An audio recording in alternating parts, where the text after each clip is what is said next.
ये बहुत पुरानी कहानी है। किसी जंगल में 4 गायें रहा करती थीं जो हमेशा साथ देती, साथ चरती, साथ खाती पीती और खतरे में हर एक का बहुत ख्याल रखती थी। अगर कभी किसी को किसी मुश्किल में देखती तो खुद इसकी मदद के लिए आगे आ जाती।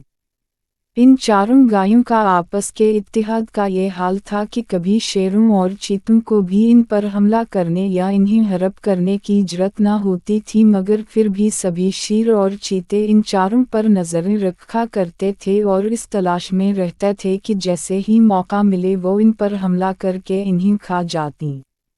लेकिन इनमें एक शेर ने ख़ास तौर से इनकी निगरानी शुरू कर दी और इन्हें अपनी नज़रों से ओझल नहीं होने देता था। इसके बावजूद इसे कभी ऐसा बेहतरीन मौका नहीं मिला जब वो अपनी इस ख्वाहिश को पूरा कर पाता और इसके नतीजे में इन गायों को अपना शिकार बना लेता।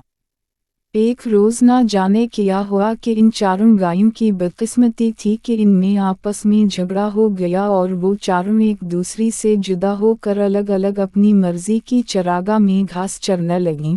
जैसे ही ये बात शेर और चीते के इल्म में आई तो वो खुशी से खल उठे, चुनाचे इन्होंने इन गायों की इस गलती से फ़ायदा उठाते हुए इन्हें शिकार करने का फ़ैसला किया। काफ़ी सोच विचार के बाद शेर और चीते ने इन पर हमला करने का मौका तलाश कर ही लिया। इन्होंने पहले से खुद को जंगल में झाड़ियों के पीछे छुपा लिया और अकेली गाय का इंतज़ार करने लगे। जैसे ही इन चारों में से एक गाय तन्हा इनके करीब झाड़ियों के पास आई तो इन दोनों ने एक साथ इस पर हमला कर दिया और लम्हों में अपने खाने का इंतज़ाम कर लिया। इस तरह एक एक करके चारों गायें इस शेर और चीते का निशाना बन गई। दोस्तों, इस कहानी का सबक ये है कि इत्तेहाद में सलामती है। जो अलग रहते हैं और मिलकर नहीं रहते वो बहुत जल्द दुश्मन का शिकार बन जाते हैं।